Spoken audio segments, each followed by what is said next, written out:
Had a long, really productive fall camp, and I'm sure Iowa has as well. What you have is two really good football teams with, good history. Going to get ready to scrap it on the gridiron.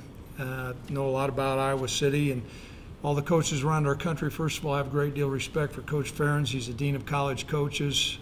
He's done a remarkable job at the University of Iowa. Appreciate his commitment to staying at a school and really developing a great culture. They certainly have a winning culture and an excellent class football program. We've also think that we're improving. Our guys are really, really competitive right now and are certainly excited about this year. We'll go into this season with a couple guys who are injured that will return later on, but by and large I think we're fairly healthy, so that's always important going into the first ball game. A little bit about our football team. I think certainly Josh Allen has received a lot of national attention. Josh is an excellent quarterback that made a lot of plays for us last year, and he's continued to improve, honing his quarterback skills during the course of this fall. I think we've got a young emerging wide receiver group that are going to assist Josh. We also have a somewhat inexperienced running back group. And the same thing goes with the tight ends. While some of those guys have played, they've not been in key positions. Over on defense, we really believe we'll be much improved on defense. We have a lot of guys back, and they put on some lean muscle mass. Certainly their experience of a year is going to really help. We do have some excellent playmakers over there, and so we believe that we're going to make significant improvement on defense this year. In the kicking game, we've got a new punter, Tim Zielinski, who's really excelled during fall camp. Tim is from the Chicago area.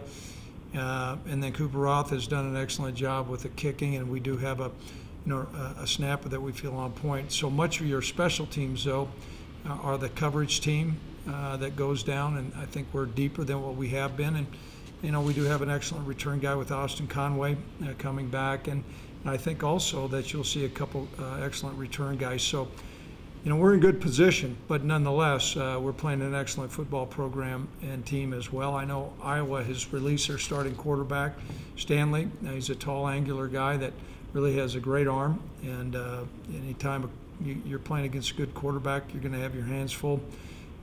Then also, they've got a couple excellent running backs, and that'll be a challenge for us. We do know quite a bit about one of the guys.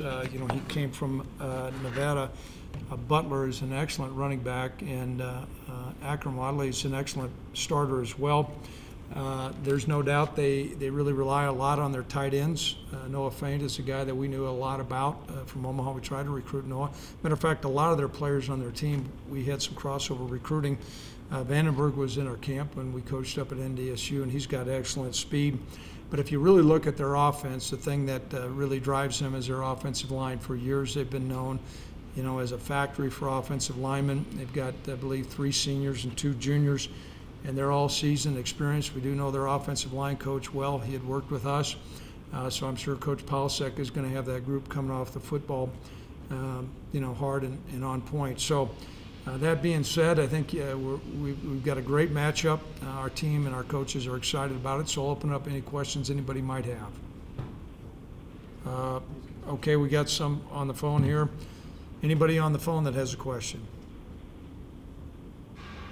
Coach, with Hawkeye Nation, you say, I'm sure you followed Iowa quite a bit. And Coach Ferentz has always been complimentary of what you did at North Dakota State. You guys have probably crossed paths quite a bit.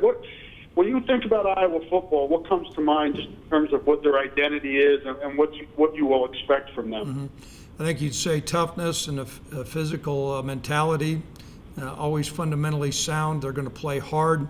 They're one of the premier programs in the country, and I think a lot of that you could attribute that to the vision Coach Ferentz has had. I remember when he first took over, I was an assistant coach at Nebraska. I saw the progression of the program, and that you're going to be in a physical match, that they're not going to try to out-trick you. They're going to out-execute you and out be more physical.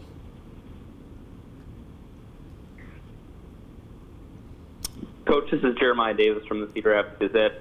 Was curious about your, Tim, Coach Polsek really well. Are there any tendencies you think you can take, from when he coached for you that he's going to apply now? Are there any characteristics you think you'll be able to predict? Well, I got a lot of stories I can tell about him. I can say that. He's an excellent football coach, and he has a great passion for the game. It's a great opportunity for Tim, and I thought Coach Ferentz had a great hire there. Iowa football is Iowa football, and I'm sure Tim has learned an awful lot from Coach Ferentz and the offensive coordinator, another Coach Ferentz, and we know that we're going to have our hands full. Our guys are excited about it, and I'll look forward to seeing Tim in the pregame warm-ups. One more, if I could, Coach. I know Iowa's defensive front seven, their defensive coordinator called it the best he's seen since he's been there. I was curious what your game plan is to give Josh some time to let him do his thing. Because obviously he's very talented. You just want to give him the time to do it. So what do you, without giving away any state secrets, of course, what do you have planned in that way? Well, when you look at that front seven, Jewell, I believe, is a preseason All-American. And I used to coach linebackers. I've watched that defense extensively, and they're where they're supposed to be. They play with great passion and great pad level. For us to give Josh time, is first thing is to get ourselves out of 3rd and long.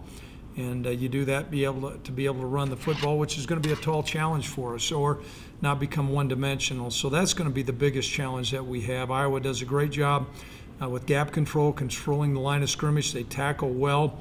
We're going to need to be able to be somewhat unpredictable, but we've got to be able to stay out of 3rd and long situations. And that's when you really have a real disadvantage when you're an offensive lineman, when okay, they know we're going to pass. Everybody in the stadium knows they're going to pass, and that's when that defensive lineman has the ability to come off the football.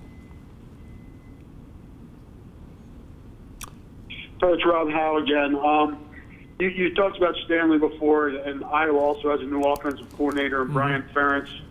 In situations like this where it's a new offensive coordinator and a new quarterback, how do you kind of approach it? Do you worry more about what you have to do and what their tendencies have been in the past?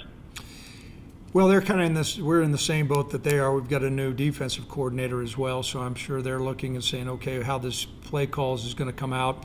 You certainly look at the personnel, the pattern of what they've done, but some of it is we've got to be able to execute what we do. We'd like to think that fundamentally on defense that our guys are in position to react to the plays that are listed. We know that they're still going to have a great desire to run the football, and that's going to be important for us, but we're not naive to believe that they're going to be a completely one-dimensional football team. So our guys are going to need to make sure they execute their assignments well on defense. Okay, if that's all on the phone, I'm going to open it up to questions that are here. We are going to be on, I guess, with ESPN as well, so I guess before you ask a question, the mic's going to get passed around the room. When you, like I said, you talked a lot about Iowa. Do they compare favorably to teams you've played in the past, like San Diego State or BYU even, or do they compare favorably? Do they kind of stand out from teams you've seen in the past while you've been here? I think probably the closest comparison may be Michigan State. A team that we played a couple years ago, and they were a real physical football team. We played them up there. It didn't turn out very well. I like to think our football program has matured and progressed, but that would be probably a more comparable opponent than anybody else. San Diego State somewhat. With Nathan Stanley being named QB, he's a young kid, sophomore. How do you make sure you go into it not underestimating him? Well, we're not in position to underestimate anybody. I certainly think pocket presence is going to be important. Anytime you have a young quarterback, it's going to be our job to take him out of his comfort zone. If a quarterback can get in a rhythm, you really have a difficult time. Once again, just like I was stating earlier, for us to stay out of 3rd down and long, that's going to be important for us to create a lot of 3rd down and longs. And when we're able to do that, then that opens up our defensive call sheet. Coach, you mentioned James Butler. I guess, first, what was your reaction when you realized you would have to see him again, but also just having him and Wildly back there? How dangerous is that duo with both the run and the passing game? Well, he's an excellent running back, and I believe they have two players on their team that have transferred from the Mountain West, and we know a lot about both of them. Butler gained 1,300 yards last year. He carries his pads low. He's got breakaway speed. That gives him a 1-2 punch. And I see him being an excellent running back, and there's no doubt.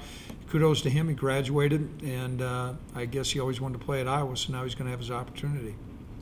Craig, I know you established Logan as your starting center in camp and did some experiment. Do you like where your offensive line is going into this first game, where it stands looking at the depth chart?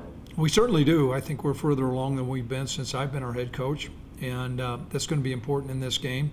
Establish the line of scrimmage. That front four that Iowa has is they're disruptive, they're strong, they're physical, and for us to be able to move the line of scrimmage is really going to be important, but we feel good where we're at. You named your captains over the weekend again. Do the coaches pick those, or is it voted on by the players? And what are your thoughts of your 4 captains this season? Well, those captains were chosen by our players, and they voted.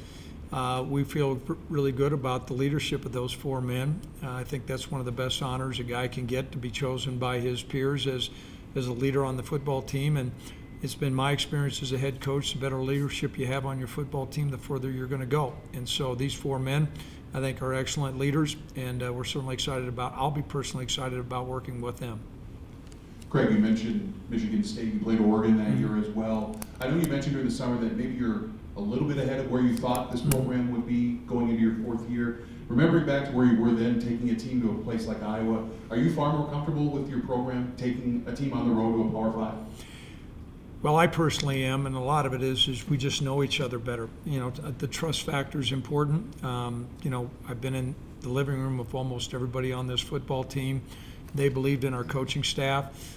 Physically, we're in a different place. We're bigger and stronger and faster. However, we still got some work to do, and this is going to be a great challenge for us. But not only a great challenge, a great opportunity to go on the road, play a quality, nationally recognized program at their home place. It's a great opportunity for us. Coach, obviously the second straight year this team goes into a Big Ten stadium. The Nebraska game didn't end the way you wanted, but first 3 quarters you guys were right with them. I guess looking back at that matchup, what do you guys take away from that and going into a Big Ten stadium again? Well, it's been my experience, particularly our experience, the very beginning of the year. Execution really comes into play. During the course of that game, turnovers were really I think a deciding factor, and we need to win the turnover margin and do that by executing and taking care of the football or ball hawking, taking it away from them. I don't know. I think we're probably -3 or 4 in that ball game. It was a long time ago, but our guys, I think we play in a really, really competitive conference, and certainly we have a great deal of respect for the Big Ten Conference. I've got a great deal of respect for Coach Ferentz, but our guys are not gun shy. There's a great look in their eye. I know they're going to embrace this challenge and this opportunity. Coach, that kind of leads me to my question in terms of what's kind of the mental makeup of your ball club. I mean, last year you felt pretty good going into the season. How would you describe where you're at coming out of fall camp? I think much more a competitive nature. That comes about because of confidence, and when you're confident, you're going to play faster, you're going to play more aggressive. We're deeper, and as a result of that, the competition during the course of spring ball and fall camp has been, I guess, more intense, and with that breeds a great deal of confidence. And so we're going to need all that to go into on the road. Anytime you go on the road, it's a challenge, particularly a place that's got a proven track record. But I like where we're at, and we like where we're at.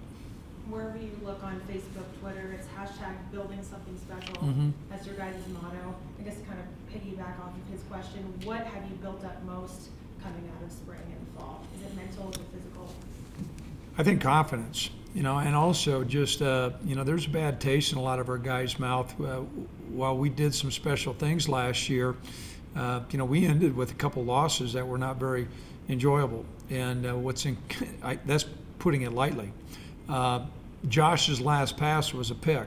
He didn't want to have his legacy left with his last pass being a pick. And I think that this notes that this football team's got unfinished business, and they're hungry, they're confident, but they recognize we got some more wins to get under our belt. Coach, with Rico Gafford at kick returner, I know he's a pretty speedy guy. What did he show you to kind of take hold of that front? He's got excellent speed, and I don't know if the University of Iowa knows much about him. He went to Iowa Western. He's from Des Moines, though, and I believe he held the state record in the 100 meters. And so he's got breakaway speed. He's always had somewhat of a nifty ability, and so that's why we chose to put him back there. Most of the time, you know, a kickoff return is a little bit different than a punt return. The punt return is predicated a little bit more on making a couple guys miss, and a kick return is catch the ball, find a crease, and get going north and south.